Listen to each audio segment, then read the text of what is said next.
Hey everyone, hope you're doing great. Welcome back to my channel. In today's video, we'll dive into what if Deku became the chosen host of the Celestials. Smash that subscribe button, and be sure to peek at the description below. Let's begin. The rain wasn't dramatic. It wasn't a tempest to match the storm in his soul, nor a torrential downpour to wash away the sins of the world. It was a miserable, persistent drizzle, the kind that seeps into your bones and makes the city smell of wet concrete and decay. It was a perfect mirror for the feeling that had taken root in Izuku Midoriya's heart, a quiet, pervasive, and unending misery. His shoes, the iconic red ones he'd once worn with such bright-eyed hope, were soaked through. Each squelching step on the cracked pavement was a reminder of his folly. Hope. What a fragile, stupid thing it had turned out to be. It had been 2 weeks since he'd finally done it. 2 weeks since he'd managed to track down and corner his idol, the symbol of peace, All Might. It hadn't been on a rooftop after a dramatic villain attack. His desperation was a more mundane, pathetic thing. He had spent weeks charting sightings, analyzing patrol routes, and finally found him after a minor purse snatching, cornering the colossal hero in a quiet alleyway. He had poured out his heart, his voice cracking as he asked the question that had defined his entire existence. Can someone without a quirk become a hero like you? All Might had been kind. That was the worst part. His booming voice was gentle, his ever-present smile softening with something that looked painfully like pity. He'd listened patiently, his hands on his hips, a mountain of muscle and optimism. And then, he had answered, "My boy." He had begun, the words a gentle prelude to an execution. Heroism is a dangerous profession. We fight villains with powers that can level city blocks. Without a power of your own, you would be a liability. Not just to yourself, but to the heroes trying to save you, and the civilians you're trying to protect. Then came the final, gut-wrenching blow. As All Might prepared to leave, a sudden, racking cough had seized him. Steam had billowed from his body, and in a shocking, terrifying instant, the pillar of strength had deflated. The man left standing was a skeletal husk, all sharp angles and sunken eyes, a ghost haunting the memory of a hero. He'd explained the injury, the lost stomach, the time limit on his power. He had shown Izuku the brutal reality beneath the myth. "This is the reality of our world, young man," the skeletal man had rasped, his voice a ghost of its former self. "Even with all this power, I am this fragile. A hero must be prepared to risk everything, but you need something to risk with. So no. I don't think you can be a hero without a quirk. It's good to have dreams, but you need to make sure they're realistic." Realistic. The word had echoed in the hollow space where his heart used to be. It was the same word the doctors had used, the same sentiment his classmates spat at him with their cruel smirks and casual explosions. To hear it from his idol, from the one person he believed would understand the spirit of heroism over the raw power of it had shattered him. The final support beam of his world had crumbled, and the entire structure of his life had come crashing down. Now, he was just wandering.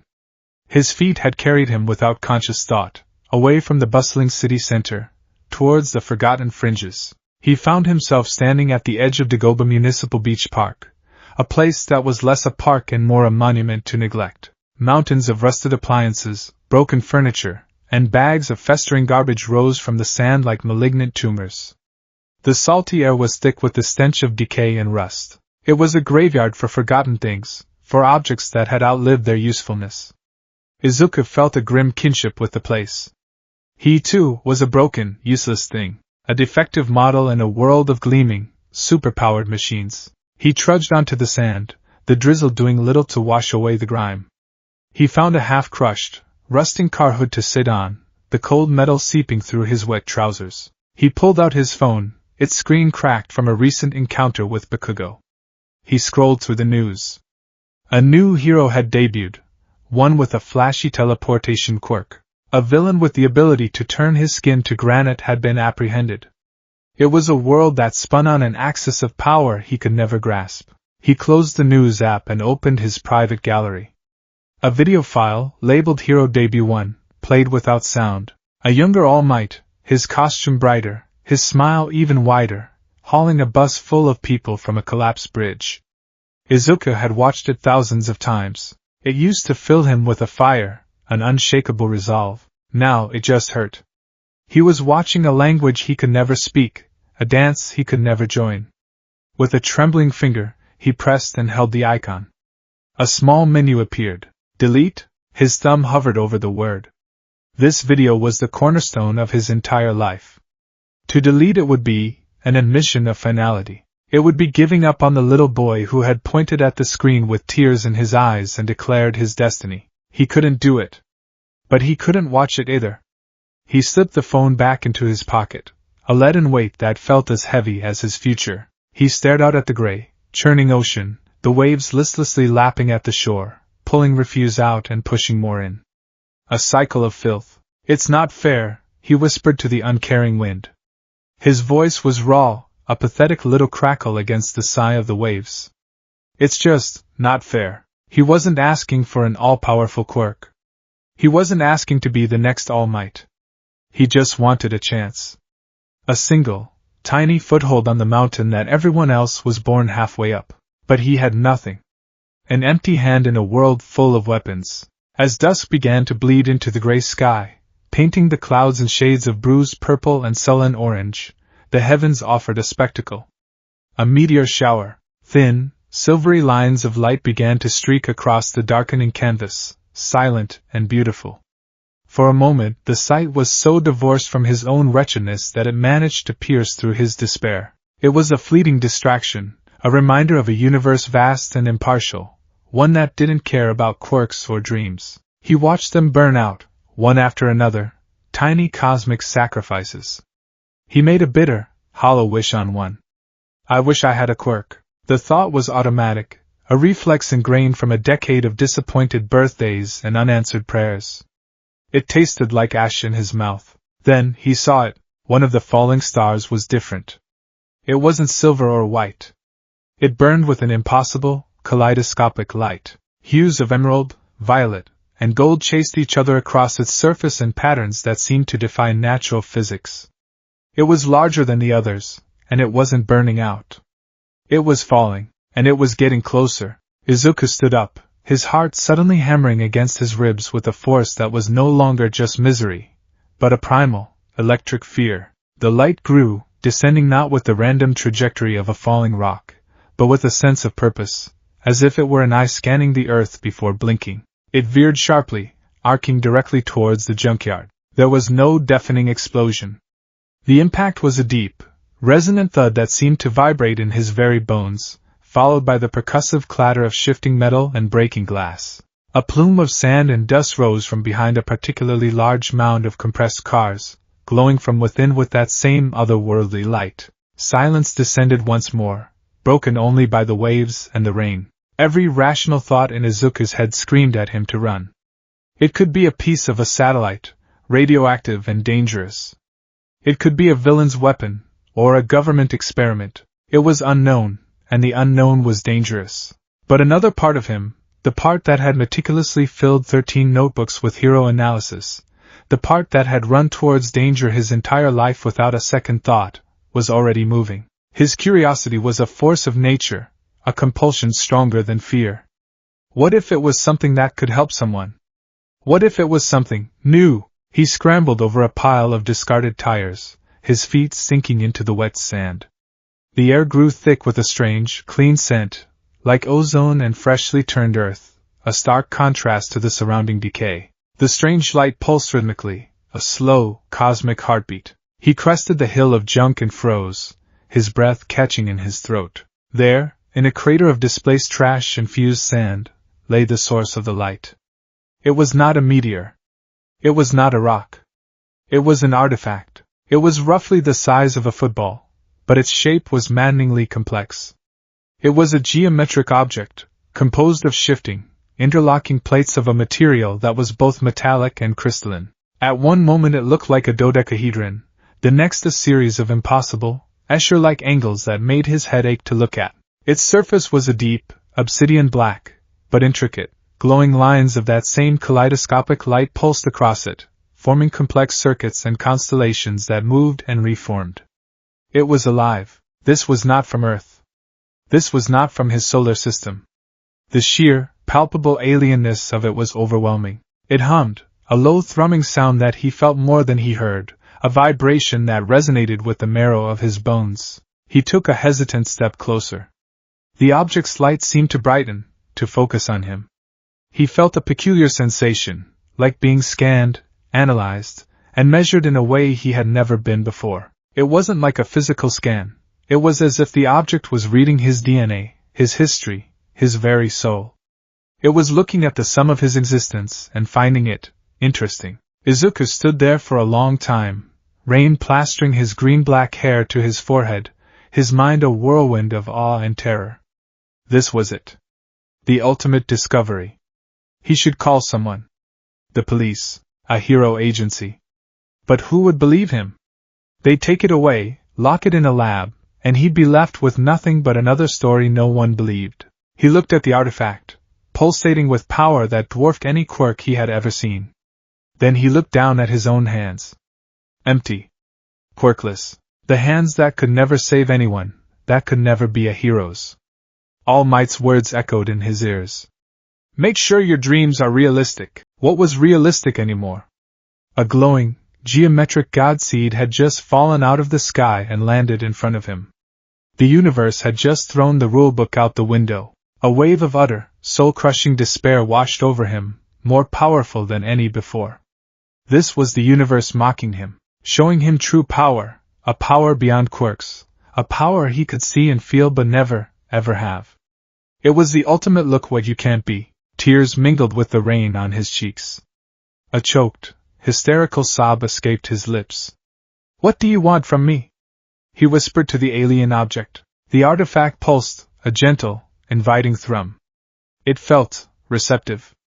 It felt like it was waiting. Something inside him snapped.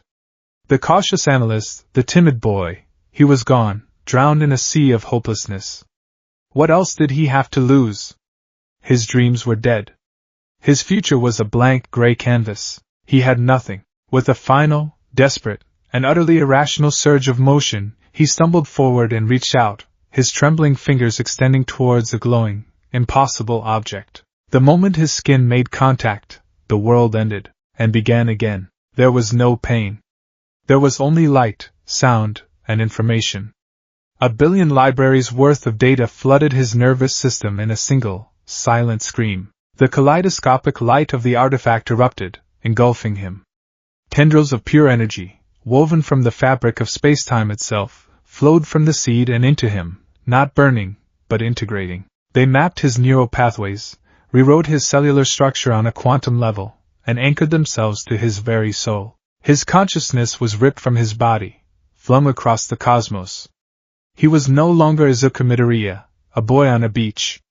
He was a disembodied point of view, a passenger on a journey through eternity. He saw the birth of the universe, not as a bang, but as a silent, elegant unfolding of potential. He saw galaxies swirl into existence like paint in water, great arms of stars and nebulae coalescing around singularities of unimaginable gravity. He flew through cosmic clouds where suns were being born, their thermonuclear furnaces igniting in a chorus of silent, blinding light. He saw them then.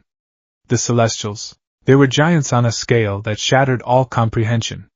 Beings of cosmic armor, silent and immense, who strode between galaxies as a man might stride through a garden. He saw Erishem the Judge, his red armor a stark proclamation against the blackness of space, his 6 eyes gazing upon a nascent world, his thumb poised to deliver a verdict of life or death. He saw Tiamat the Communicator, a dreaming god sleeping within the core of a planet, his power a wellspring of life. He saw the gardeners, beings who seeded the universe with potential, who cast their seeds onto fertile worlds not to conquer, but to test. The vision shifted. He saw worlds that had been judged. A planet of crystalline beings who had achieved a perfect, harmonious society, their world now glowing with the favor of the Celestials. He saw another, a world of war and hatred, its people tearing each other apart until a silent, armored figure appeared in their sky and their planet was reduced to sterile dust. He saw another whose inhabitants had poisoned their world beyond repair, and a celestial had simply encased the entire planet in an impenetrable shell of energy, a tomb and a warning for all time. Then, his perspective snapped back, focusing on the seed he had touched. He understood its purpose. It was a tool of judgment, sent by a gardener celestial eons ago. Its prime directive: find a world teeming with nascent, chaotic power, quirks, and bond with a native host. This host, this arbiter, would become the focal point of the judgment. Their actions, their choices, their heart, would be the lens through which the Celestials viewed their entire species. The host's journey would determine humanity's fate. The seed had lain dormant for centuries, buried deep beneath the earth, waiting. The shifting of tectonic plates, the slow erosion of time, and the recent accumulation of metallic waste on the beach had finally brought it close enough to the surface to sense the chaotic energy of the modern world. It had sensed Izuku's despair, his potential, his unique position as one of the powerless in a world of power. He felt its consciousness, vast, ancient, and utterly impartial, settle into the back of his own mind. It wasn't a voice. It wasn't a personality. It was a presence, a silent, cosmic observer that was now inextricably linked to him. It was a well of pure data, of cosmic law, a constant, low-level stream of analysis that perceived the world in terms of energy, matter, and balance. The sheer, overwhelming scale of it all was too much for a 14-year-old boy's mind to bear. The last thing he saw before the blackness took him was the image of his own hand, no longer empty, but now holding the weight of his entire world. Then nothing. Izuku awoke with a gasp, his lungs burning as if he hadn't breathed in a lifetime. He was lying on his side in the wet sand, the gentle drizzle still falling on his face. For a moment, he thought it had all been a nightmare, a hallucination brought on by misery and exhaustion. But the world was different. It wasn't a vague feeling. It was a sharp, almost painful clarity. The gray, muted world he had inhabited for weeks was gone, replaced by one of overwhelming vibrancy. He could see the individual crystalline structures in each grain of sand. He could see the faint heat signature of his own body steaming in the cool air. The color of a discarded plastic bottle wasn't just blue. It was a specific wavelength of light, a complex chemical dye reflecting photons in a pattern he could somehow understand. The sounds were even more intense. He could hear the soft hiss of the rain, but also the individual patter of each droplet hitting the sand around him. He could hear the distant hum of the city's power grid, the rumble of a subway train miles away, the frantic beat of a seagull's heart as it flew overhead. It was a symphony of information, and it was deafening. He pushed himself up, his body aching as if he'd run a marathon. He looked at the crater. The artifact, the celestial seed, was gone. The sand where it had been was fused into a smooth, glassy surface, but there was no other trace of it. He scrambled to his feet, a wave of vertigo washing over him. He felt hollowed out, yet simultaneously filled to the brim. He looked at his hands. They looked the same. No glow, no new muscles, just his plain, scarred hands. But he knew. Something was inside him now. He could feel it, that silent, observing presence in the back of his mind, quietly processing the torrent of new sensory data. It wasn't hostile. It was just there, a new part of his own consciousness that wasn't his. He stumbled backwards, his foot bumping against the rusted car hood he had been sitting on earlier. He reached out a hand to steady himself, his palm pressing flat against the cold, flaking metal, and his perception exploded. He didn't just feel the rust and the cold. He saw it. He saw the car as it was now, a decaying hulk of iron oxide. But he also saw it as it once was. He saw the molten steel being poured in a foundry, the roar of the factory, the hands of the workers assembling it. He saw a young family, a father proudly driving it off the lot, a mother in the passenger seat, 2 kids laughing in the back. He saw years of road trips, of daily commutes, of spilled sodas and first kisses. He saw the screech of tires, the shatter of glass, the brutal, final impact of the accident that had sent it here. He saw deeper. He saw the very molecular structure of the metal, the dance of electrons, the bonds between iron and oxygen. He saw the slow, inexorable process of entropy, of decay, on an atomic level. It was an avalanche of information, the car's entire history and physical reality, laid bare to him in an instant. Aya! He recoiled, snatching his hand back as if burned, stumbling away from the car and falling back into the sand. This was too much. This was real. This wasn't a dream. The power inside him, the consciousness of the seed, didn't offer answers. It simply observed his fear, cataloging it as another data point in the human experience. Panic, cold and sharp, finally pierced his awe and confusion. He had to get home. He had to get away from this place. He scrambled to his feet and ran. He didn't run like a boy who was late for dinner. He ran with the desperate, wild-eyed terror of someone trying to outrun their own shadow. The world was too loud, too bright, too much. Every sight, every sound, was a deluge of information he couldn't process. He didn't stop running until the familiar, comforting sight of his apartment building came into view. He fumbled with his keys, his hands shaking, and practically fell through the door. Izuku! Oh my gosh, you're soaked! Where have you been? I was so worried. His mother Inko cried, rushing towards him with a towel. He couldn't answer. He just stood there, dripping on the welcome mat, his eyes wide, looking at her as if for the first time. He could see the worry in her face, but he could also see the intricate network of capillaries beneath her skin, the faint electrical signals firing in her brain, the love for him radiating from her like a tangible warmth. I'm okay, Mom, he managed to stammer, his voice thin. Just lost track of time. He allowed her to fuss over him, to dry his hair, to wrap him in a warm blanket. He sat at the dinner table, pushing katsudon around his bowl, the food he once loved now just a collection of complex proteins and carbohydrates.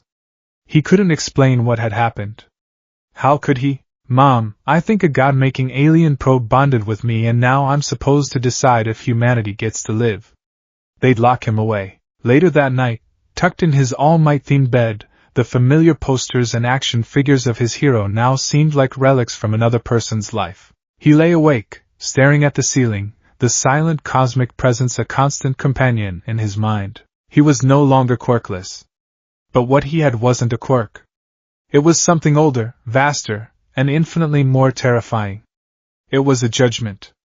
It was a responsibility. He held up his hand in the dim light of his bedroom. It looked so small. So empty. But he knew, with a certainty that chilled him to his core, that it now held the power to unmake the world. The boy who had wanted nothing more than to be a hero had been given the power of a god, and he had absolutely no idea what to do with it.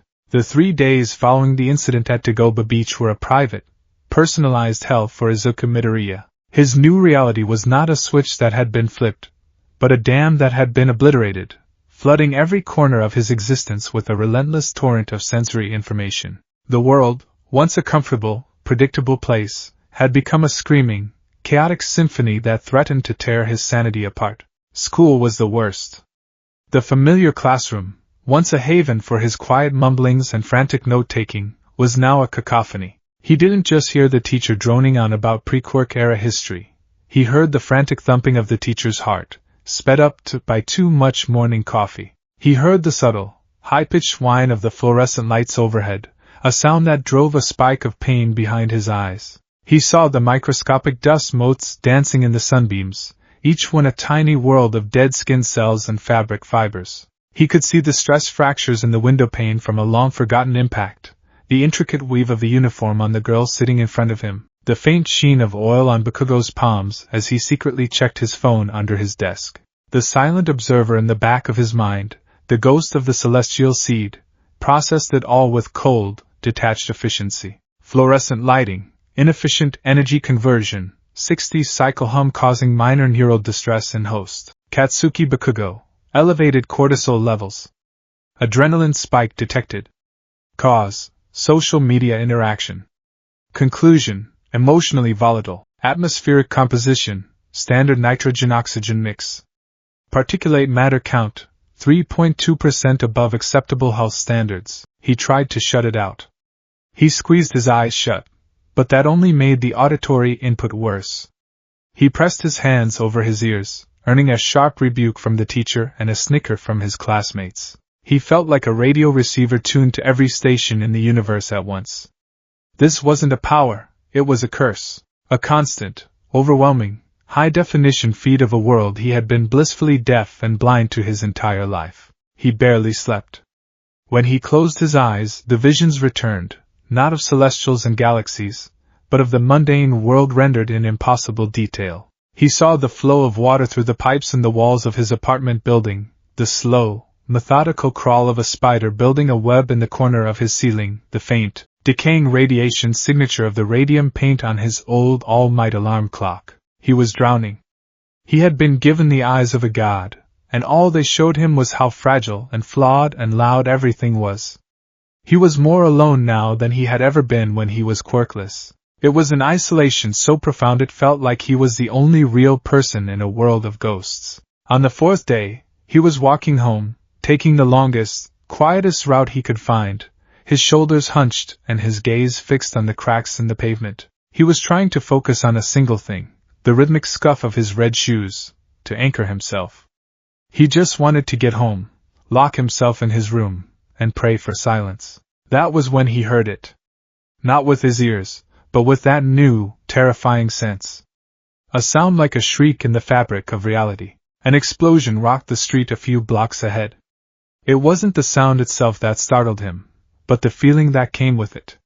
It was a wave of pure chaos, a violent disruption of order. The silent observer in his mind, which had been a low hum of analysis, suddenly sharpened, its focus zeroing in on the source like a predator spotting prey. Uncontrolled energy release detected. Significant structural and biological disruption in progress. Source, Sector 4 Gamma. Izuku froze. His first instinct, the instinct of the boy he used to be, was to run towards it, to see the heroes in action, to take notes. But the new instinct, the instinct of the boy he was now, was to run away. He didn't want more chaos. He didn't want more noise, but he was already moving, his feet carrying him forward against his will. It wasn't his heroic drive pulling him. It was a morbid, terrifying curiosity. He had to know what this feeling was, this deep, gut-wrenching sense of wrongness. He rounded a corner and saw the scene. It was a narrow shopping arcade, now a disaster zone. Flames licked at the storefronts, and a panicked crowd was being held back by a line of police officers. In the center of the chaos was a writhing, amorphous creature made of viscous green sludge, its form constantly shifting. Two huge, wild eyes floated in the morass, filled with a manic glee. It was laughing, a horrible, gurgling sound, and trapped inside it, a prisoner being slowly suffocated, was Katsuki Bakugo. Bakugo was fighting, his explosions erupting from within the sludge, but they were muffled and ineffective, only serving to set fire to the surrounding shops. His face was a mask of terror and rage, his desperate gasps for air becoming weaker. The pro-heroes were there, but they were helpless. Death arms couldn't get a grip on the liquid villain. Kamui Woods was useless against a foe with no solid body, and the spreading fires made his wooden form a liability. Backdraft was busy containing the flames, his hands full. Izuku watched, and his perception shifted into that terrifying, high-definition mode. He didn't just see a sludge villain and his childhood bully. He saw a chaotic, parasitic life form attempting to forcibly bond with the host's body. He saw the villain's biology, a colony of anaerobic single-celled organisms held together by a crude quark-based telekinetic field. He saw Bakugo's body failing, the oxygen saturation in his blood plummeting, lactic acid building in his straining muscles, his neural activity spiking in the primal panic centers of his brain. It was a symphony of decay and failure. A monument to imbalance. The feeling rising in him was cold and sharp, utterly alien. It wasn't the hot, empathetic panic he saw on the faces in the crowd. It wasn't the desperate courage he'd always admired in heroes. It was a deep, instinctual revulsion, like a mathematician seeing a flawed equation or a watchmaker seeing a broken gear. This situation was incorrect. The chaos, the inefficiency, the needless destruction, the impending termination of a viable life form. It was an aberration. A cosmic stain. And the power within him, the silent celestial consciousness, pulsed with a singular, silent command, correct it. No, Izuku whispered, taking a step back. His heart was hammering, but it was a cold, rhythmic beat, not the frantic thrum of fear. I can't. I can't control it. He saw the hero's desperation. He saw the pleading terror in Bakugo's eyes as they locked with his for a fleeting second, and the feeling of wrongness became a physical pressure in his chest, an unbearable dissonance that screamed to be resolved. He was the only one here who could see the entire problem, from the molecular to the strategic level. He was the only one who had the tool to fix it. He squeezed his eyes shut. I'm not a hero. All Might said so. I'm nothing. But the presence within him didn't care about heroes or villains, dreams or despair. It cared only about order. About balance. The pressure grew, and with it came a stream of impossibly complex data, calculations, trajectories, molecular compositions, energy requirements. A solution. Not a plan, but a fully formed, perfectly efficient answer. Izuku's eyes snapped open. They weren't their usual soft green. A faint, almost imperceptible light shimmered within them, a flicker of distant nebulae and dying stars. The cacophony of the world faded into a single, sharp point of focus. He didn't run. He didn't scream. He simply stepped forward from the crowd, his movements calm and deliberate. The police officer holding the line barely noticed him slip past. Death Arms shouted, "Kid, get back! It's too dangerous." Izuku didn't seem to hear him. He stopped about 20 feet from the struggling mass, his small frame a stark contrast to the towering chaos. He felt the eyes of the crowd, the heroes, and even the villain fall upon him. He raised a single, trembling hand. What happened next was silent, swift, and utterly terrifying. First, the ground beneath the sludge villain changed. The asphalt didn't crack or shatter. It simply lost its integrity. With a soft, wet sigh, a perfect circle of pavement 10 feet in diameter turned into a thick, black, non-Newtonian fluid. The villain, deprived of its solid footing, sank a foot into the mire, its movements suddenly sluggish and clumsy. It gurgled in surprise, its wild eyes fixing on Izuku. Second, the air around Bakugo's head solidified. It wasn't a bubble or a force field. To the onlookers, it looked like nothing had happened at all. But for Bakugo, it was a miracle. The suffocating sludge was pushed back an inch from his face by an invisible, perfectly permeable barrier. He could still see and hear, but now he could also breathe. A deep, ragged gasp of air filled his lungs. The barrier was filtering the air, allowing oxygen molecules to pass through while holding the sludge at bay. It was an act of creation on a molecular level, performed with the casual precision of a surgeon. The sludge villain roared in frustration, trying to tighten its grip, but it couldn't breach the unseen sanctuary around Bakugo's head. It tried to lurch forward, to attack the small, silent boy who was the source of its problems, but it was trapped in the liquefied asphalt. Third, and most terrifyingly, Izuku addressed the villain itself. He closed his raised hand into a gentle fist. And the sludge villain began to die. It didn't scream. It didn't melt. The moisture was pulled from its semi-liquid form, not with heat, but by having the hydrogen and oxygen atoms unbound from each other and vented as a harmless, invisible gas. The complex organic compounds that made up its body began to crystallize, the bonds snapping and reforming into a brittle, inert lattice.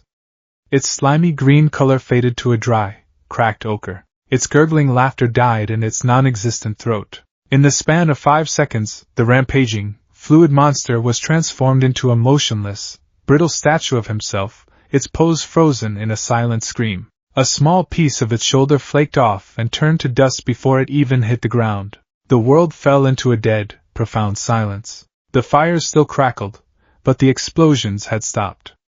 The panicked screams of the crowd had died in their throats, replaced by a collective, breathless awe. The pro-heroes stood frozen, their mouths agape, staring at the impossible sight. They had been fighting a monster. This boy, he had simply unmade it. Bakugo, freed from the now brittle prison, collapsed to his knees, coughing and sputtering, his body covered in a fine, harmless dust. He looked from the statue to Izuku, and for the first time in his life, the explosive rage in his eyes was replaced by something else entirely, a deep, primal, and unmistakable fear. He wasn't looking at Deku, the useless, quirkless pebble in his path. He was looking at something alien. Something he could not comprehend, let alone defeat. Izuku stood there for a moment, his hands still raised, the cosmic light fading from his eyes. The backlash hit him like a physical blow. The mental exhaustion of processing that much data, of manipulating matter with such precision, was immense. The sounds of the world rushed back in, 10 times louder than before. His head swam, and the world tilted on its axis. He lowered his arm, stumbled back, and turned to flee, his only thought to escape, to be somewhere quiet, to be alone. He didn't get far. A hand, large and skeletal, clamped down on his shoulder. Not so fast, young man. Izuku froze, a chill colder than any he had ever felt running down his spine. He turned his head slowly. Standing there, haggard and grim, was the skeletal form of All Might, his sunken blue eyes burning with an intensity that had nothing to do with heroic fire. It was the look of a man staring at a loaded gun with no safety. "We need to talk," Toshinori Yagi said, his voice a low, serious rasp. In a quiet, forgotten alleyway 2 blocks away, the same kind of place where Izuku's dream had been officially executed weeks before, he now found himself standing before his former idol. All Might, or rather, Toshinori Yagi, was pacing, his gaunt frame casting a long, dancing shadow on the brick wall. He had watched the entire event unfold from the crowd, helpless in his weakened form. He had felt the familiar shame of his own limitation, the rising panic for the boy trapped in the villain. And then he had witnessed a miracle, and it terrified him more than any villain he had ever faced. He had spent his life dealing with quirks. He understood them. They were extensions of a person's biology. Some were strong, some were weak. Some were simple, some were complex. But they all followed certain rules. They had limits, drawbacks, costs. What he had just seen followed no rules he knew. It wasn't telekinesis. The boy hadn't pushed or pulled anything. It wasn't alchemy. There was no equivalent exchange. He had simply dictated a new reality. He had told the asphalt to become liquid, the air to become a filter, and a living being to become dust. It was quiet. It was effortless. It was absolute. It was the kind of power one read about in holy books, not in the quirk registry. He finally stopped pacing and fixed his piercing gaze on Izuku, who was trembling, his eyes wide with fear and exhaustion. "I'm going to ask you again," Toshinori said, his voice devoid of its usual warmth. "What was that? What is your quirk?" I don't know," Izuku stammered, which was the honest truth. It just happened. "Don't lie to me," Toshinori snapped, his voice sharp. "Powers like that don't just happen. I saw you. The control. The precision. You dismantled that villain on a molecular level. That's not the work of a panicked teenager activating his quirk for the first time. That was the work of something else. So, who are you working for? Is this a new technology? A bioweapon? Who gave it to you?" The questions were like blows. Izuku flinched, shaking his head frantically. "No. It's not like that. I'm not working for anyone.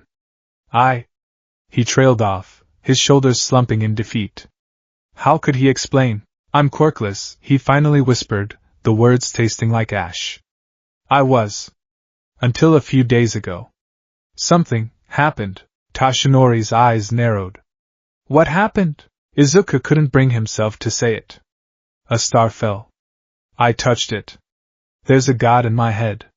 He sounded insane. He felt insane. "I can't explain it," he said, his voice cracking. "Please, you have to believe me. I don't understand it either." All Might stared at him for a long, agonizing minute. He saw no deceit in the boy's eyes. He saw only pure, undiluted terror.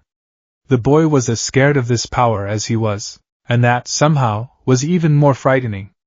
A power like that, in the hands of someone who couldn't control or comprehend it, was a natural disaster waiting to happen. His initial plan, the one he'd been tentatively forming for weeks around a promising young student at UA named Mirio Togata, seemed more critical than ever. The world needed a pillar, a symbol of hope and stability. This boy was the opposite. He was a symbol of terrifying, incomprehensible change. "Listen to me, kid," Toshinori said, his voice softening slightly, but losing none of its gravity. "Whatever this power is, it's dangerous. Not just to villains, but to everyone. The world isn't ready for it. You aren't ready for it. You need to hide this. Don't use it again. Do you understand me? Don't draw attention to yourself. Lie low. The kind of power you displayed today, it doesn't attract heroes. It attracts monsters who will want to take it, and governments who will want to turn you into a weapon. This wasn't the hopeful advice of a mentor. It was a stark, desperate warning. It wasn't an offer of help. It was a plea for him to disappear. Izuku could only nod, his throat too tight to speak. Tashinori gave him one last, long look, a mixture of fear, pity, and profound worry. Go home, kid. And be careful. With that, the skeletal symbol of peace turned and walked away, leaving Izuku alone in the alley, the weight of the world he had just saved pressing down on him. Locked in his bedroom, the door shut tight against the worried questions of his mother, Izuku sat on his bed in the dark. The adrenaline had faded, leaving behind a bone-deep weariness and an annoying, hollow dread. He had done it. He had saved someone. He had acted like a hero. It felt nothing like he had imagined. There was no triumph, no satisfaction. Only the cold, alien feeling of having been used. He had been a conduit, a tool wielded by the cosmic presence in his mind, and now, that presence was processing the results. He didn't hear a voice, but the information flowed through his consciousness, clear and cold as glacial ice. A report, written in a language of pure concept. Event analysis. Localized hostile entity versus civilian population. Hostile entity profile, parasitic, low-complexity organism. Quirk classification, unstable biomass manipulation. Threat level moderate. Action taken by arbiter, matter deconstruction via molecular dissociation.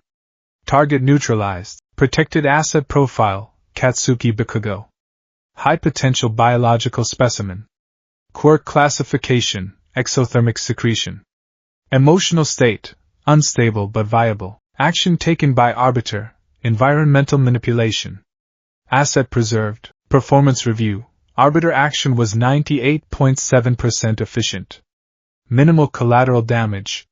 Primary objectives achieved. Anomaly noted. Significant emotional interference detected in host's decision-making matrix. Fear, panic, and pre-existing social attachments influence response time. Conclusion. Host requires further calibration and integration. Izuku's blood ran cold. Calibration and integration. He wasn't the master of this power. He was a faulty component. He hadn't just saved Kaken, he had preserved an asset. He hadn't defeated a villain, he had neutralized a hostile entity. His fear and heroism were just emotional interference. He finally understood. This power wasn't a gift. It wasn't a quirk. It was a responsibility of cosmic, terrifying proportions. He wasn't Izuku Midoriya, a boy who wanted to be a hero. He was the arbiter, a living, breathing instrument of judgment, and his own humanity was seen as a flaw in the system. He looked at his All Might poster on the wall, the hero's bright, smiling face, a relic from a simpler, more innocent life. All Might had told him he couldn't be a hero without a quirk. Now, standing on the other side of a miracle, another of his idol's warnings echoed in his mind: lie low. Hide this power. He was caught in an impossible paradox. To be a hero, he had to use this power. But this power wasn't heroic. It was cold, calculating, and absolute, and using it would only bring the kind of attention that could get him, and everyone he cared about, killed or worse. He curled into a ball on his bed, pulling his knees to his chest. The silence of his room was a lie. The universe was screaming in his head, and the coldest, quietest voice in it was the one that now lived inside him, watching, waiting, and judging. His empty hand had been filled with the power of creation, and he was terrified that its first, and final, verdict would be passed on himself. The 10 months between the sludge villain incident and the UA entrance exam were a period of intense, secret, and agonizing self-discovery for Izuku Midoriya. All Might's warning to lie low echoed in his mind, a grim counterpoint to the thrumming, cosmic power that had taken root in his soul. He was a boy with a god in his head, and his primary directive was to pretend he was still just a boy. His first week was spent in a state of near paralysis, the sensory overload a constant torment. He tried to live a normal life, but it was impossible. The chatter of his classmates was a roaring inferno of biological and neurological data. The taste of his mother's cooking was a complex breakdown of chemical compounds. The world was a book written in a language of infinite detail, and he was being forced to read every page at once. He barely left his room, feigning illness, his mind teetering on the brink of collapse. It was during one of these self-imposed isolations, staring at his shaking hands, that a cold, clear thought, originating not from his own fear but from the calm presence within, surfaced. Control is a function of understanding. To command the system, you must first comprehend the system. It was a lifeline. A single, logical directive in a sea of chaos. He couldn't suppress this power. He couldn't ignore it. He had to learn its language. He had to understand. But where could he practice a power that could unmake reality with a stray thought? The answer was obvious. A place already broken. A place no one cared about. He returned to Dagoba Beach. It became his secret sanctuary, his laboratory, his classroom. Every day after school, he would go to the junkyard by the sea, not to train his body, but to wage a war for the control of his own mind. His first attempts were disastrous. He decided to start small, focusing on a single, discarded tire. His goal was simple: move it a few feet. He stared at it, concentrating, trying to tap into the force he'd used against the sludge villain. The celestial consciousness fed him the tire's entire existence. The vulcanized rubber, the synthetic polymers, the history of the roads it had traveled. He pushed with his mind, and instead of moving, the tire violently deconstructed. It didn't explode. It unraveled into a shower of carbon dust and a foul-smelling cloud of sulfurous gas, leaving a black stain on the sand. He had tried to use a sledgehammer to perform surgery. He tried again, this time on a rusted, doorless refrigerator. He didn't try to move it. He tried to simply perceive it. He placed his hand on its cold, peeling surface and let the information flow. He saw the CFCs still trapped in its coolant lines, the colonies of mold growing on the inner shelves, the precise crystalline structure of the rust eating away at the steel. The silent part of his mind analyzed it all. Iron oxide. A slow, inefficient energy transfer. Unstable. He focused on the rust, on a single, flaky patch. He didn't try to erase it. He tried to reverse it. He visualized the process of oxidation in reverse, forcing the oxygen atoms to unbond from the iron. An intense wave of vertigo washed over him, and a trickle of blood ran from his nose. The metal under his palm shimmered, and for a glorious second, a patch of steel the size of his hand gleamed, brand new and pristine. Then he lost focus, and the effect vanished, the rust returning as if it had never left. The strain was immense. It was like trying to solve a billion simultaneous calculus equations in his head. Every session left him with splitting headaches, nosebleeds, and an exhaustion so profound it felt like his soul had been scraped raw. But he was learning. He stopped trying to impose his will and started to work with the power. He learned to isolate a single object from the cacophony of the world, to focus his perception on it until everything else faded away. He spent an entire week on a single glass bottle, learning its molecular structure, its history, the stresses in the silica. He learned how to gently vibrate its molecules until it glowed with its own internal heat, and how to cool it until frost spiderwebbed across its surface. He discovered the key was not force, but precision. The celestial power wasn't a muscle, it was a universal editing tool. After 2 months, he had mastered the bottle. He could now turn it from solid to liquid to gas and back again. He could separate it into a pile of shimmering sand and a cloud of oxygen. He could, with immense concentration, transmute the silicon into aluminum, turning the bottle a dull, metallic gray. From there, he escalated. He began to truly clean the beach. He wasn't hauling trash. He was deconstructing it. A mountain of plastic bags would dissolve into a harmless vapor of hydrogen and carbon. A pile of rusted appliances would be carefully unmade, their base elements, iron, copper, aluminum, sorted on a molecular level and then integrated into the sand of the beach itself. He was performing environmental alchemy on an industrial scale. The physical result was astounding. Month by month, the mountains of garbage shrank. The foul stench was replaced by the clean scent of salt and sea. By the end of the 10th month, Dagoba Municipal Beach was pristine. The sand was clean, the water was clear, and the setting sun cast a brilliant orange glow over a shoreline that looked like it had been untouched by man for 1,000 years. The internal result was even more significant. Izuku hadn't gained a single pound of muscle. He was still the same scrawny, unassuming teenager. But his mind was different. He had built mental floodgates, structures of discipline that allowed him to control the torrent of sensory data. He could walk through a crowd and consciously tune out the biological noise, focusing only on what he needed to.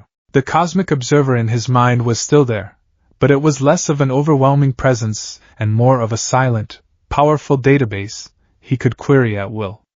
He had found a fragile, terrifying balance. He had decided to apply to UA. It was a direct contradiction of All Might's advice, a calculated risk that made his stomach churn with anxiety. But it was the only logical choice. He couldn't learn what he needed to know by hiding. UA wasn't just a school for heroes. It was the world's foremost institution for the study of superhuman abilities. It had the best minds, the most advanced diagnostic equipment, and the most secure facilities. If he was ever going to truly understand and control this power, it would be there. He would lie low, as All Might had said. He would pretend his ability was a simple, versatile quirk.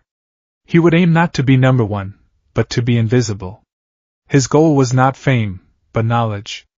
Survival. The day of the UA entrance exam arrived, and with it, a level of sensory input that tested the limits of his newfound control. The sheer density of quirks, of unique biological energies concentrated in one place, was like standing in the heart of a star. He walked through the gates of the prestigious academy, his head down, focusing on the simple rhythm of his own breathing. He could feel the crackle of electricity from a boy with charging ports on his elbows, the subtle gravitational warping around a floating girl, the infernal, contained heat radiating from Bakugo, who shot him a glare of pure, venomous confusion before stomping ahead. The written exam was the easy part. As the questions were laid before him, the answers blossomed in his mind with crystalline clarity. A physics problem involving velocity and kinetic energy wasn't just a formula. He could see the forces at play, the elegant dance of mathematics that governed the physical world. A history question about the dawn of quirks wasn't just a date to be memorized. He could feel the faint, lingering echo of that chaotic societal shift. He finished in 20 minutes, triple-checked his answers, and spent the rest of the time meditating, reinforcing the mental walls that kept the world from overwhelming him. Then came the practical exam. He found himself in a massive auditorium with the other examinees, the stage dominated by the towering figure of the voice hero, Present Mike. As the hero began his boisterous explanation of the exam, Izuku's perception automatically began to analyze him. He saw the sound waves emanating from his throat, but he also saw the unique biological structure of his vocal cords, the way his quirk manipulated air pressure on a multi-vibrational frequency. Subject: Hisashi Yamada. Quirk: voice. Function: amplification of sonic vibrations via specialized laryngeal tissues. Output potential: 180 decibels. Note: causes significant microfractures in surrounding inorganic materials. Izuku forced himself to focus on the content of the speech. 3 types of robots, worth 1, 2, or 3 points. A fourth, the massive zero-pointer, was an obstacle to be avoided. Simple. Smash robots, get points. Everyone around him was vibrating with excitement and competitive energy. Izuku felt a cold knot of dread in his stomach. He couldn't smash anything. A punch from him would do nothing, and a full application of his power, he had no idea what that would do. His practice had been on inanimate, stationary junk. These robots would be moving, fighting back. He had to be precise. He had to be careful.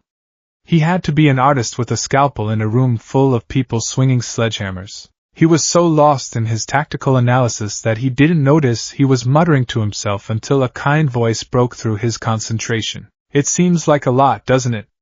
A little nerve-wracking. He turned to see the girl with the brown bob cut and rosy cheeks from the gate, the one he had instinctively identified by her subtle effect on gravity. She was smiling at him, a warm, genuine expression. Oh. Yeah, he stammered, his cheeks flushing. It was jarring to be pulled from the cold, analytical world of his power back into a simple, human interaction.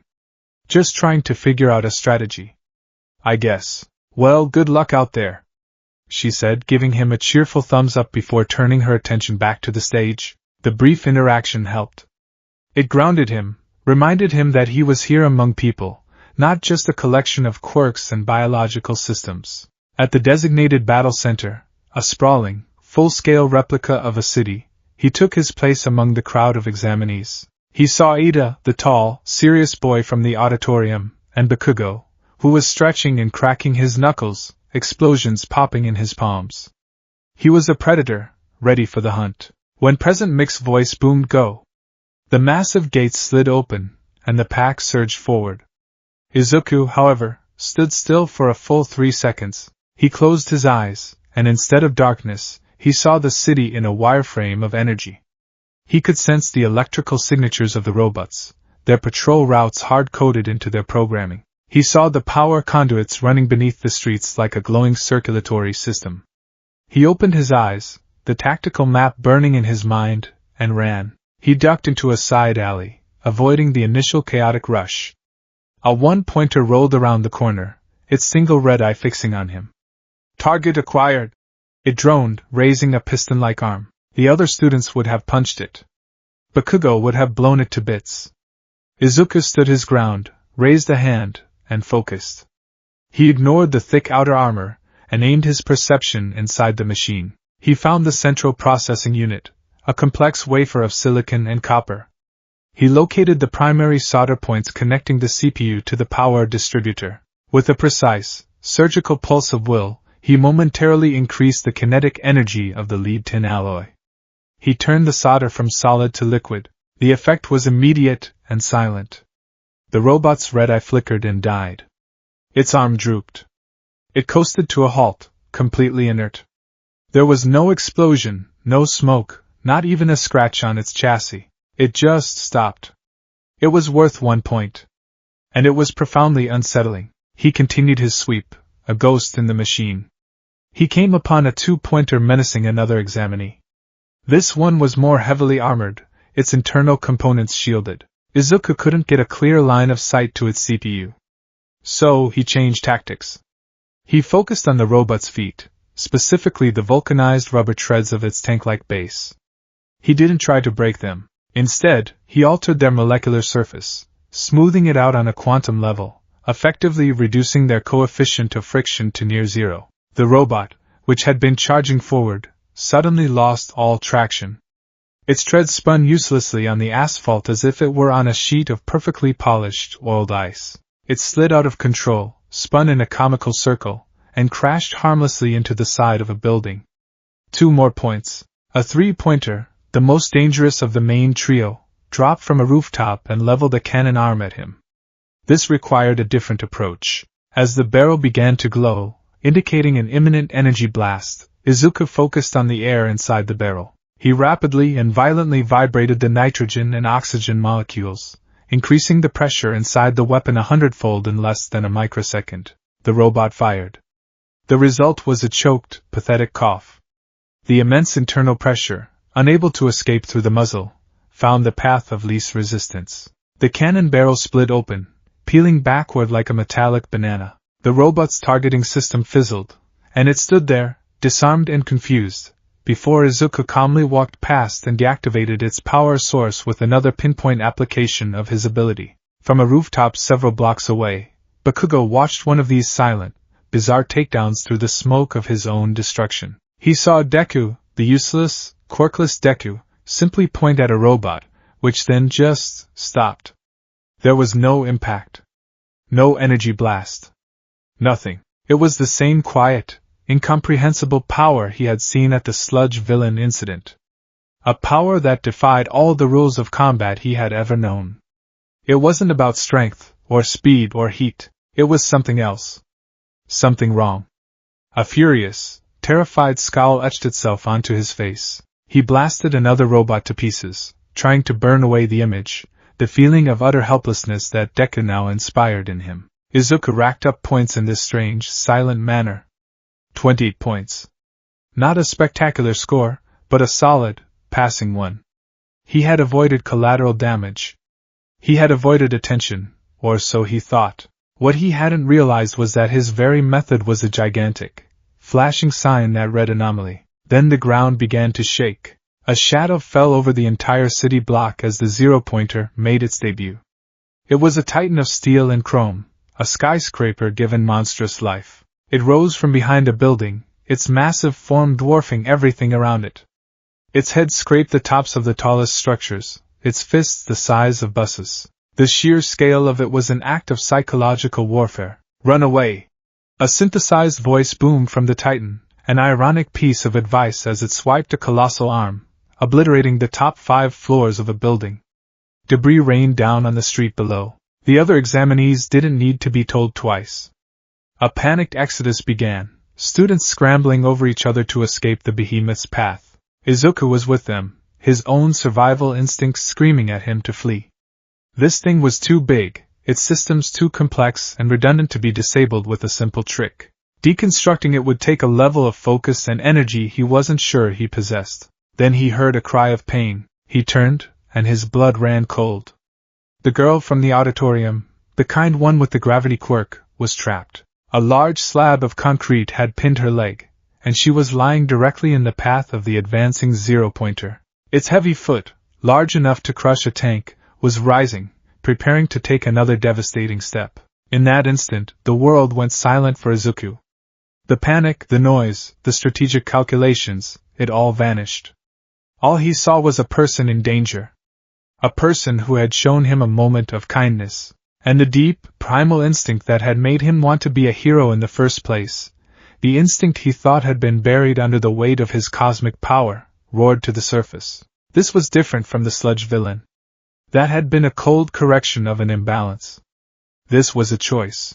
The celestial consciousness in his mind was a silent tempest of data. It analyzed the zero-pointer, presenting him with 1,000 points of failure, 100 ways to disable it. Target hydraulic knee joint, sever power cables and ankle. Overload primary reactor, but Izuku ignored the efficient, surgical options. Disabling it wasn't enough. It would still fall, and its momentum could still kill her. He couldn't just stop it. He had to remove it. He had to do what All Might had warned him against. He had to show the world what he could do. He stopped running from the robot and started running towards it. He planted his feet on the ground 20 yards from the trapped girl, placing himself directly between her and the mechanical god. He looked up at its impassive faceplate, and raised both of his hands. He closed his eyes and reached. He connected to the zero-pointer not as a machine, but as a concept. A single, massive object made of steel, copper, and plastic. The flow of information was not a river, but a tsunami. The history of every single gram of metal, from the moment it was mined from the earth to the moment it was forged in a UA factory. The complex web of circuitry, the programming, the power flowing from its internal reactor. It was all laid bare to him. The strain was cataclysmic. His head felt like it was going to split open. Blood poured from his nose. A high-pitched whine filled his ears. But he held on. He found the fundamental, quantum bonds that held the machine's matter together. And with a single, silent, focused command, he told them all to let go. To the other examinees watching from a safe distance, what happened next was the single most unbelievable event of their lives. The zero-pointer did not explode. It did not fall apart. It evaporated. A shimmer began at its feet, a strange, heat-hazed distortion.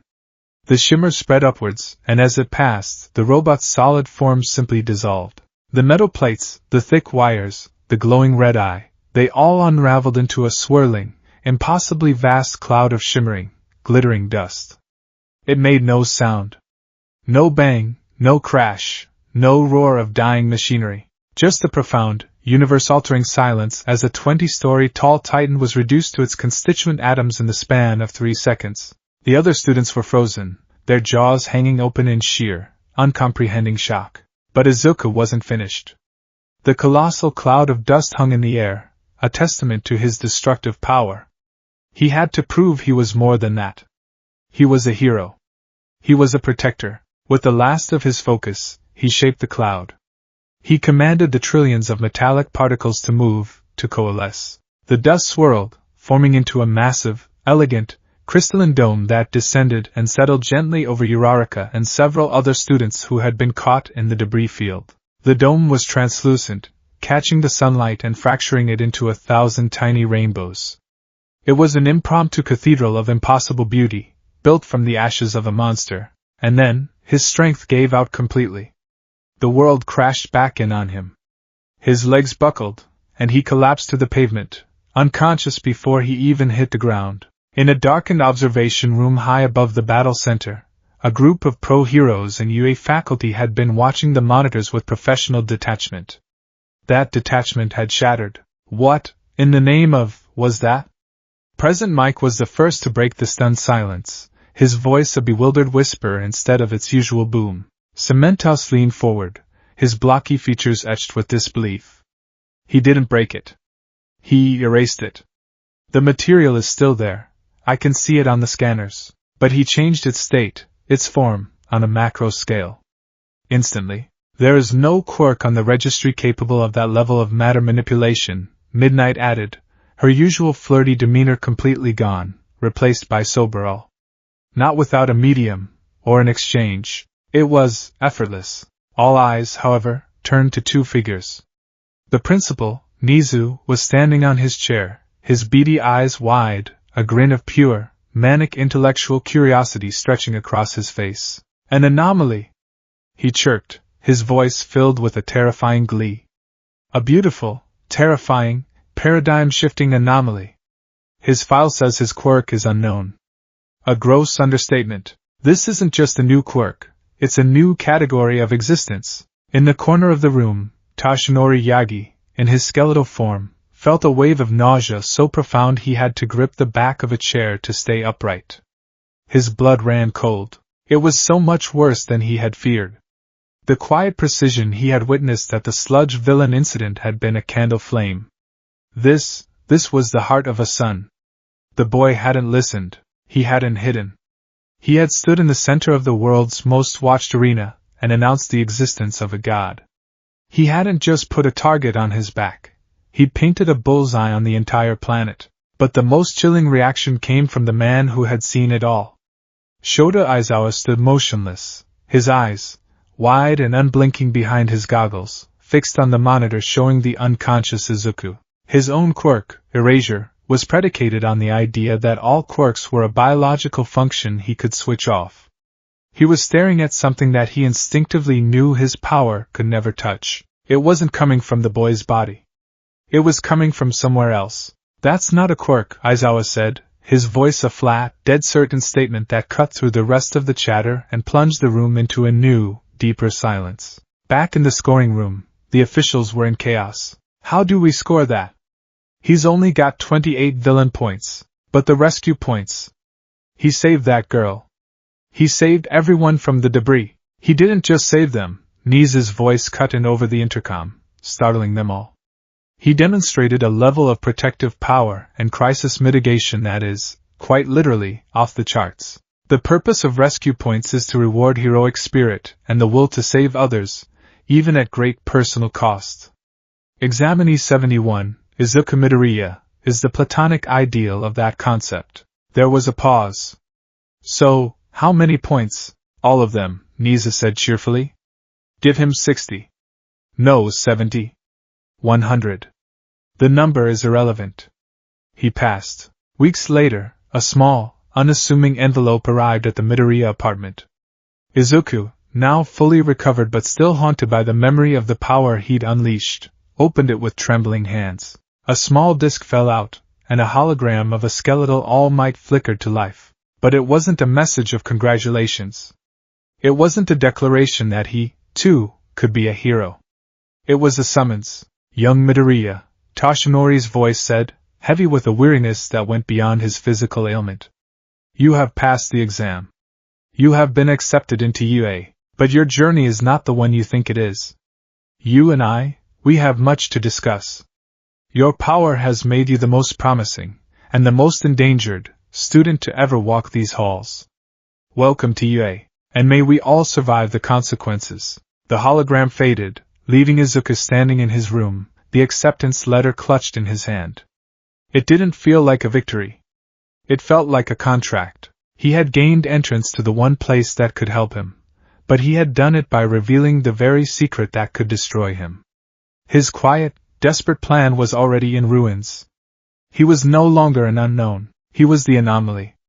And his life as a hero was about to begin not with a cheer, but with a warning. The first day at UA High School should have been the single greatest day of Izuku Midoriya's life. For 10 agonizing years, he had dreamt of this moment, walking through the hallowed gates, wearing the crisp gray uniform, taking his first steps on the path to becoming a hero. It was the culmination of a life's ambition, a dream he had clung to through years of mockery and despair. Instead, he felt like a spy infiltrating an enemy fortress. Every step he took on the immaculate grounds was fraught with a tense, coiled anxiety. The sheer concentration of vibrant, powerful quirks was a low-level hum against his senses, a constant reminder of his otherness. He had reinforced his mental shields, visualizing them as thick walls of lead, but he still felt the chaotic energy of hundreds of young, powerful individuals all in one place. It was like trying to meditate in the middle of a rock concert. His primary concern, however, was not sensory overload. It was the meeting that awaited him. The acceptance message from All Might had been less of a welcome and more of a summons, and he had been instructed to arrive an hour before the start of classes for a private meeting with the principal. He found Principal Nizu's office with unsettling ease, the path seeming to unfold before him as his power subconsciously mapped the school's layout. The office itself was surprisingly grand, with floor-to-ceiling windows offering a panoramic view of the campus, and sitting behind a large mahogany desk, looking entirely too small for it, was the principal himself, a white-furred creature that was either a stoat, a mouse, or a bear, with a jagged scar over one eye and an intelligence that radiated from him like heat from a furnace. Across from him, looking even more gaunt and worried than before, was Toshinori Yagi. "Ah, Mr. Midoriya. Please come in. Have a seat," Nizu chirped, his voice a pleasant, high-pitched tenor that did nothing to soothe Izuku's frayed nerves. "Tea? And no thank you, sir," Izuku stammered, taking a seat in a plush chair that seemed to swallow him whole. The principal poured himself a cup, the clink of the porcelain loud in the tense silence. "Let's not dance around the subject, shall we? Your performance at the entrance exam was, to put it mildly, unprecedented. You have displayed an ability that exists so far outside our current understanding of quirks that it has effectively broken every scale we use to measure them." Toshinori sighed, a weary, rattling sound. "What Nizu is trying to say, young Midoriya, is that we have a problem. A very large, very dangerous problem." Izuku flinched. I'm sorry. I didn't mean to." The girl was in trouble. "Your motivations were impeccably heroic," Nizu interrupted, his beady eyes gleaming. "That is not in question. What is in question is the nature of your ability. It is not registered. Your file, and your own previous assertions to All Might, claim you are quirkless. And yet you deconstructed a 20-story machine on a molecular level.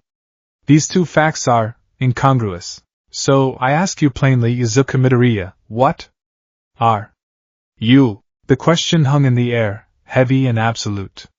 Izuku's heart hammered against his ribs. This was it. The moment of truth. He looked at Toshinori, who gave him a slight, almost imperceptible nod. They had discussed this. He had to give them something. Not the whole truth. The world wasn't ready for celestials and cosmic judgment, but a version of it. An anchor for them to hold on to. He took a deep breath, the air tasting of ozone and faint antiseptic. I was quirkless. I still am, I think. My body has no special biological function. What I have, it's not from me. A few months ago, I encountered something. An object. An artifact, maybe? I don't know what it was. It fell from the sky. When I touched it, it merged with me. This power isn't mine. It's something else, working through me." The room was silent. Nizu steepled his pause, his gaze sharp and analytical. Toshinori just looked tired, having heard this story before and still not fully comprehending it. "An external power source," Nizu murmured, his mind clearly racing at 1,000 miles per hour. "Fascinating. A symbiotic relationship with an unknown energy form. This explains the lack of a biological marker. It also explains the scale. You aren't generating this power, you're channeling it. What are its limits? I don't know, Izuku said honestly. The more I use it, the more I feel like there aren't any. The only limit is my ability to focus, and to survive using it. It puts a terrible strain on my mind, as it would, Niza nodded. Your brain is processing data on a level it was never evolved to handle. Which brings us to the core of the problem. A student with a power of unknown and potentially infinite scope is a pedagogical nightmare. More than that, you are a security risk of the highest order. The boy is a target, Tashinori stated bluntly. A power that isn't a quirk cannot be stolen by All for One, but it can be studied, replicated, or simply eliminated. If word of this gets out, every major government, every powerful villain organization, will stop at nothing to get their hands on you. Precisely, Nizu agreed. Therefore, we have a plan. For the safety of the school, and for your own, your true nature must remain a secret. Officially, your quirk will be registered as matter manipulation. It's vague enough to be plausible, yet hints at your versatility. You will work with our faculty, primarily Aizawa, whose ability to nullify powers makes him the safest training partner, and myself, to explore the limits and control of your ability in a secure environment. In public, in class, you will restrain yourself. You will act like you have a powerful but limited quirk. No more dissolving skyscrapers. Am I understood? Why yes, sir, Izuku nodded, a wave of relief washing over him. They weren't going to expel him. They were going to help him. It was more than he had dared to hope for. Good, Niza smiled, a slightly unnerving sight. Now off you go. You wouldn't want to be late for your first day. Class 1A is down the hall. Your homeroom teacher is expecting you. Izuku bowed hastily and practically fled the office, his heart still racing. He was in. He had a cover story. He had a plan. Now, he just had to survive high school. Finding Class 1A was easy. The door was ridiculously oversized, a clear statement about the larger-than-life nature of its students. As he slid it open, he was met with a scene of barely controlled chaos. He saw Ada, the serious boy from the exam, locked in a rigid debate with Bakugo, who had his feet propped up on his desk. The kind, gravity-defying girl was talking with a pink-skinned girl with small horns. It was a room brimming with confidence and power. He quickly found his assigned seat and tried to make himself as small as possible, pulling out a notebook and pretending to be absorbed in it. He could feel their eyes on him. He was the one who had deconstructed the zero-pointer. He was the kid from the news, the subject of 100 different online theories. To them, he was a mystery, a titan of power. If only they knew he was just a terrified boy in way over his head. If you're here to make friends, you can pack up and leave. The voice was a low, tired drawl that cut through the chatter like a knife. The entire class froze. Lounging on the floor behind the teacher's podium, wrapped in a yellow sleeping bag like a tired, grumpy caterpillar, was a man with long, black hair, a scruffy beard, and the most exhausted eyes Izuku had ever seen. Shota Aizawa, the erasure hero, Eraserhead. As Aizawa unzipped himself and rose to his feet, Izuku's senses flared. This man was different. His biological readings were normal, but there was a strange, dormant energy coiled around him, specifically centered on his eyes. It was a power designed to impose absence, a void that could swallow other powers. The celestial consciousness in his mind flagged it with a high-priority warning. Localized reality-altering field. Function: temporary suspension of genetically expressed paranatural abilities. Threat level to host: unknown. It took you all 8 seconds to quiet down, Aizawa said, his voice flat. That's not going to work. Life is not rational. We don't have time to waste on pointless pleasantries. He pulled a gym uniform from his sleeping bag. Put these on and meet me on the training grounds. The locker room was a fresh hell of sensory input. 19 other quirks, all in close proximity, created a storm of biological energy. Izuku changed quickly, focusing on the texture of the uniform, the cool metal of the locker, anything to ground himself. He could feel the crackle of Kaminari's electricity, the subtle cold emanating from Todoroki's right side, the strange, almost edible scent of Mineta's sticky hair. He walled it all off, breathing slowly. Be normal. Be limited. Outside, under the bright morning sun, Aizawa addressed the class. Today, we're going to be conducting a quirk assessment test. A collective groan went through the class. But what about orientation? And the welcoming ceremony?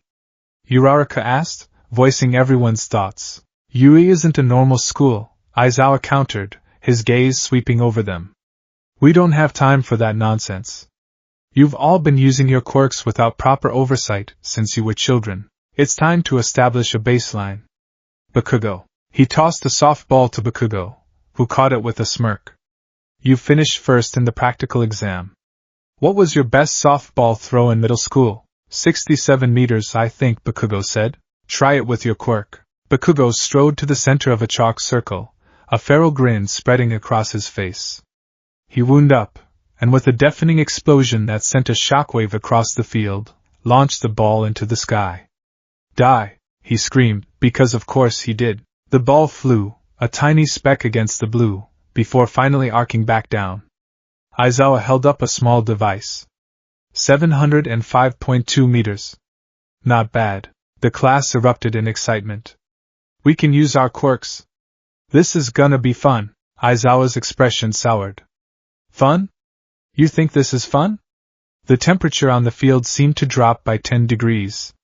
You have 3 years here to become heroes. You think it's all going to be games and fun? Fine. New rule. The student who ranks last in total points will be judged to have no potential and will be expelled. Immediately. Panic. Pure, ice-cold panic seized Izuku. Expelled? On the first day. He looked at the tests laid out before them, a 50-meter dash, a long jump, grip strength, repeated sidesteps. These were all physical tests. His body, his actual, physical, quirkless body, was painfully average. Weaker even. He had spent 10 months training his mind, not his muscles. He was going to come in last. He was going to be expelled, unless... He looked at his hands. He had to use the power. But carefully. Subtly. He couldn't dissolve the track or transmute the equipment. He had to fake it. He had to create the illusion of a normal, physical quirk. The 50-meter dash came first. He watched Ida practically teleport across the distance, his leg engines roaring. He saw Bakugo propel himself with controlled explosions. When it was his turn, paired with a boy with a tail, Izuku took his position. His heart was a frantic drum. Think. What would a simple matter manipulator do? As the starting pistol fired, Izuku focused on the soles of his shoes. He didn't try to fly or warp space. Instead, he minutely and rapidly altered the density of the air directly behind his feet, creating tiny, focused pockets of high pressure. It was like having miniature, invisible jet engines on his heels. He shot forward, his movements jerky and awkward, as he wasn't used to the propulsion. He finished in 5.58 seconds. Not great, but not last. It looked to the others like he was using some kind of telekinetic push. One test down, the grip strength test. He gripped the device. Without his power, he'd be lucky to score 50 kilograms. He focused on the internal mechanism of the device, the spring, the sensor. Instead of crushing it with his hand, he subtly manipulated the spring itself, forcing it to compress far beyond what his physical strength could manage. The device beeped, reading 580 kilograms. Several students stared, impressed by his supposed strength. Izuku just felt a trickle of sweat run down his spine. The lie was getting more complex. The long jump was easier. A similar principle to the dash. He created a focused pressure plate of hardened air beneath his feet at the apex of his jump, giving him a second boost that carried him across the entire sandpit. Another pass. Another set of confused and impressed looks. He was surviving. He was carefully building the persona of a student with a versatile but not godlike quirk. But he could feel Aizawa's eyes on him. The man wasn't buying it. There was a disconnectedness to his actions, a lack of physical strain that didn't match the results. He was being scrutinized by one of the most perceptive heroes alive. Then came the final test. The ball throw. The one that could expose everything. He stepped into the circle, the familiar weight of the softball in his hand. He could feel the stares of his classmates. He was the one who destroyed the zero-pointer. They were expecting something spectacular. He took a deep breath. Okay. Keep it simple. Telekinesis. Just push the ball. Hard. He wound up, copying Bakugo's form. As he threw, he tried to project a massive wave of kinetic force behind the ball. He poured his focus into it, trying to create a simple, brute force effect. And then, as the ball left his hand, he felt it. That cold, draining sensation. Aizawa's hair was floating, his eyes glowing a terrifying red beneath his goggles. He was using his quirk. The invisible force behind the ball vanished. Izuku's throw, now powered only by his own pathetic, untrained arm, sent the ball flying a measly 46 meters. It landed with a pathetic thud. Silence. I erased your quirk, Aizawa said, his voice a low growl, the bandages of his capture weapon beginning to snake around him. From what I can see, you can't control it. You're a liability. You would be a dead weight on the battlefield, a danger to yourself and everyone around you. Izuku stared at him, his mind reeling. He erased it. It worked. A part of him was terrified. Another part was relieved. For a blissful second, the sensory overload was gone. The world was quiet again, muted, just like it used to be. Aizawa's quirk didn't just erase his power, it severed his connection to the cosmic database. He was just a boy again, but he was a boy about to be expelled. Did you really think that was all I had? Izuku asked, his voice shaking but laced with a desperate resolve. He had to do something. He had to prove him wrong. Aizawa blinked, the glow in his eyes fading for a second. His quirk was gone. The connection slammed back into Izuku's mind with the force of a physical blow, making him stagger. The world was loud and sharp and overwhelming once more. He had one last chance. Aizawa thought his power was an uncontrollable, explosive force. He needed to show him precision. He needed to show him control. He took his stance again, the ball feeling heavier than before. He ignored the stares, the whispers. He closed his eyes and looked not at the sky, but at the universe. He didn't think about throwing the ball. He thought about its destination. He opened his eyes.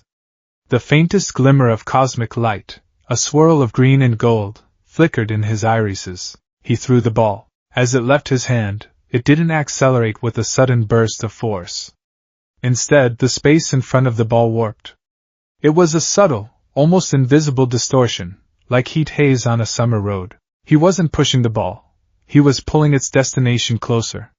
He created a tiny, temporary, and highly localized wormhole, a fold in the fabric of spacetime itself. The ball flew upwards, and for a moment, it seemed to simply vanish. Then, a split second later, it reappeared, high in the upper atmosphere, continuing its trajectory for a few more moments before beginning its long descent miles away. There was no boom.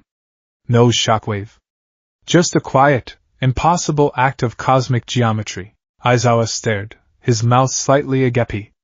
He held up his measuring device. The screen spun wildly for a second before settling on three glowing symbols: infinity, infinity. The entire class was silent, their minds struggling to comprehend what they had just witnessed. They had seen displays of power. This was a display of reality breaking.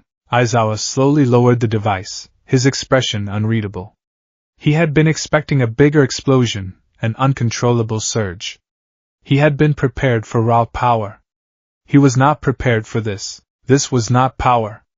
This was control on a level he couldn't fathom. He had tried to push a student, and in return, the student had casually broken physics over his knee. Izuku stood in the circle, panting, blood dripping from his nose again. The strain of that single, precise act had been immense.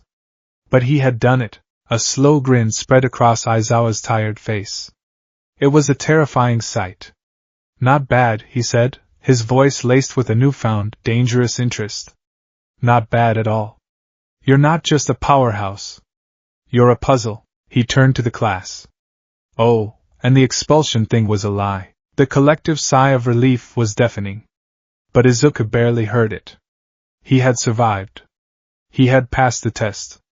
But he had also broken Nisa's rule on the very first day. He had revealed a glimpse of the god in the machine. Later, as they were changing, Bakugo cornered him, slamming a hand against the locker next to his head. His eyes were wide, a frantic, furious mixture of rage and something Izuku had never seen there before, genuine, intellectual confusion. "What the hell was that, Deku?" he snarled, his voice a low, dangerous rumble. Explosions popped in his free hand. Izuku didn't flinch. He met his gaze, his own eyes calm. The dynamic between them had irrevocably shifted. "It's my quirk, Kaken. Don't bullshit me," Bakugo roared, drawing the attention of the few remaining students. "That's not a quirk. There was no force. No heat. No energy. You didn't do anything. The ball was just gone." "What are you?" the question echoed Nizu's. "What are you?" Izuku looked at the boy who had tormented him for a decade. He saw the anger, but beneath it, he saw the fear. Bakugo's entire worldview was built on a simple, linear hierarchy of power. Strong quirks beat weak quirks. He was at the top. Izuku was at the bottom. But now, Izuku was somewhere else entirely, off the chart, playing a different game with different rules. And it was breaking Bakugo's mind. "I'm the same person I've always been," Izuku said quietly, his voice steady. He gently pushed Bakugo's hand away from the locker. It was not a show of strength, but a simple, declarative act. He was no longer afraid. He then did something Bakugo never could have predicted. He reached out and placed a hand on Bakugo's shoulder. Just for a second, in that instant Bakugo felt it. A jolt, not of electricity, but of pure information. He saw a flash of his own biology, the intricate glands in his palms, the chemical composition of his nitroglycerin-like sweat, the precise neural commands that triggered his explosions. He saw his quirk not as a weapon, but as a complex, beautiful, interconnected biological system. He saw its potential, its limits, its very essence. And then it was gone. Izuku pulled his hand back, his expression unreadable. "You have an amazing quirk, Kaken. You should try to understand it better." He turned and walked away, leaving Bakugo standing frozen, his hand trembling, his mind reeling from the impossible, intrusive knowledge that had been gifted to him. He was no longer looking at Deku the punching bag. He was looking at something he couldn't understand, couldn't fight, and couldn't intimidate. The rivalry wasn't dead. It had just transformed. It was no longer a competition. It was an obsession. Bakugo had to understand. He had to know what Deku had become. Izuku walked out into the hallway, the weight of his secret life settling back onto his shoulders. He had passed his first day. He had established a new identity. But he knew, with a certainty that chilled him to the bone, that his life at UA was not going to be about becoming a hero. It was going to be a desperate, high-wire act of hiding a god in the skin of a boy, surrounded by the smartest, strongest, and most dangerous people on the planet. And the show had only just begun.